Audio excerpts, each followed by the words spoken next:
So let's talk about how we can classify games. There are going to be some games that are played sequentially. I play, then you play. I play, and then you play. This would be like a board game. We each take our turns.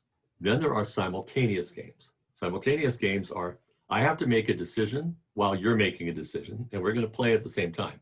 So I'm not going to be able to have a chance to wait until after you play and then respond to it. I have to respond, so to speak, simultaneously to your response. Now, a simultaneous example, we captured two criminals who have recently robbed a bank. We can't prove that they robbed the bank, but there was a high-speed chase, and the car matched the car of those that robbed the bank.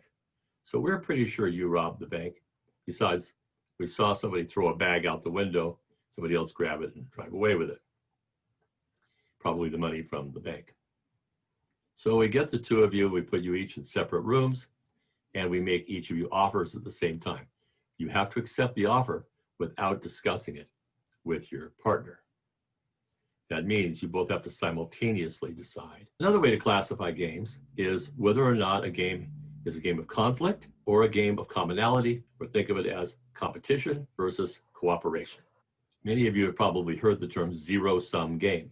A zero-sum game is one where there's a certain amount of payoff. And if I get some of that payoff, there's less for you. If I win the tennis game, you lose the tennis game. Games of conflict can include, obviously, sporting events, but they might also include competition in the marketplace.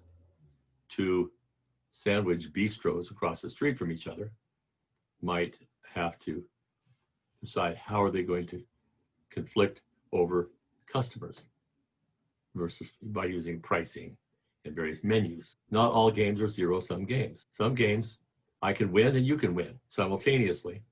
And so that would be a game of commonality. Let's suppose that I have an ice cream shop, you open next door and you start selling, I don't know, ice cream cones.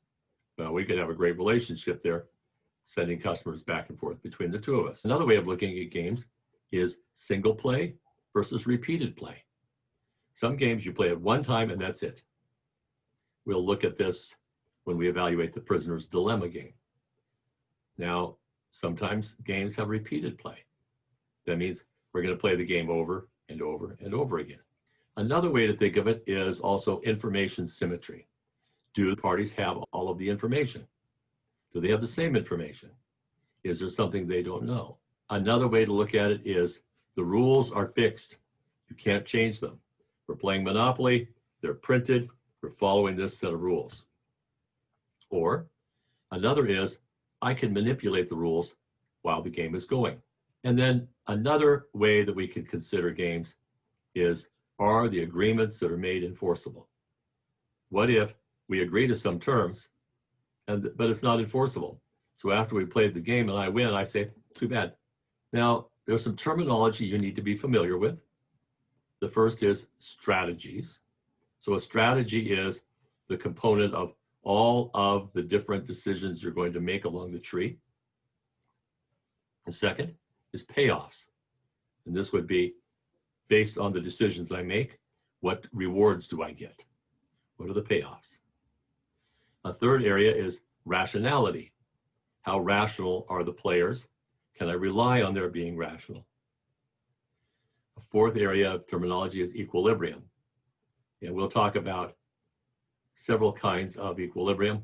One of them that is very common is the pure strategy Nash equilibrium. But there's also mixed strategy Nash equilibrium. And we'll look at those and you'll understand how these work. Then other terminology are dynamics and evolution. And we'll use that. These are high-level terms that we will use. So this week we'll be playing the prisoner's dilemma, and I will be scheduling that on the website. So watch for the dates and times so you can join while we play these games. Now, some games are single play. So we're going to play the game once and then we're never going to do it again. That might be the case, again, with the criminals, where they say, well, I'm going to go away to prison forever. I'm never going to be playing any games with this guy again. Or even if I am, I'd probably just shoot him because he was incompetent. So it's going to be a one-time game versus this is my brother. We rob banks together. We're going to get out in a few years and then we'll start robbing again. So we're going to be going through this on a regular basis. In the case of information asymmetry, we're talking about where one of the two parties knows something the other one doesn't. If you've seen The Princess Bride, this was the case between Vizzini and the man in black. The man in black knew something that Vizzini didn't, and that was he was immune to the iocane powder. That makes a big difference in the gameplay. Now, when it comes to fixed rules and rules manipulation, I always remember the time that my wife and I decided to spend some time in Europe with another couple that were friends of ours. Well, he worked for me as a CFO.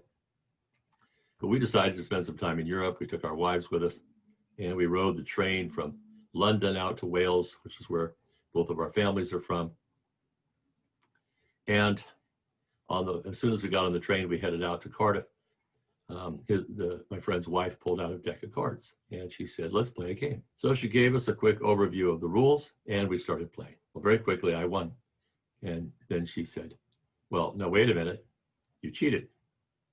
I said, what do you mean I cheated? She goes, well, you didn't follow rule number 5. I said, well, you only told us 4 rules. And she said, well, I forgot to tell you about rule number 5. So then she told us about rule number 5. And I said, oh, okay. So then we played again, and I very quickly won. And she said, oh, no, you cheated again. I said, what happened? She goes, well, you forgot about rule number 6. And she explained rule number 6. And I said, well, I didn't know about rule number 6. She said, well, there's still rule number 6. So we played a third time, and of course it happened again. And she said, well, you forgot about rule number 7. And I said, wait. I don't want to play this game anymore because you keep changing the rules. So I'm not changing the rules. I'm just adding rules that were already there. I just forgot to tell you about them. But the point is, we could play games where the rules can be changed, be manipulated by the players, depending on the situation. Now, enforceable agreements is a very important concept because, for example, let's say that you are entering into a contract with somebody, and in that contract, you've agreed to build a house and they've agreed to pay you for the house. Well, after you've built the house, the person moves in and says, you know what, I've decided I don't want to pay for this house after all, but I'm going to keep it. Well, they can't do that, right? Because under our laws, that's enforceable. We can go after that person and get them taken out of the house and keep them from keeping it.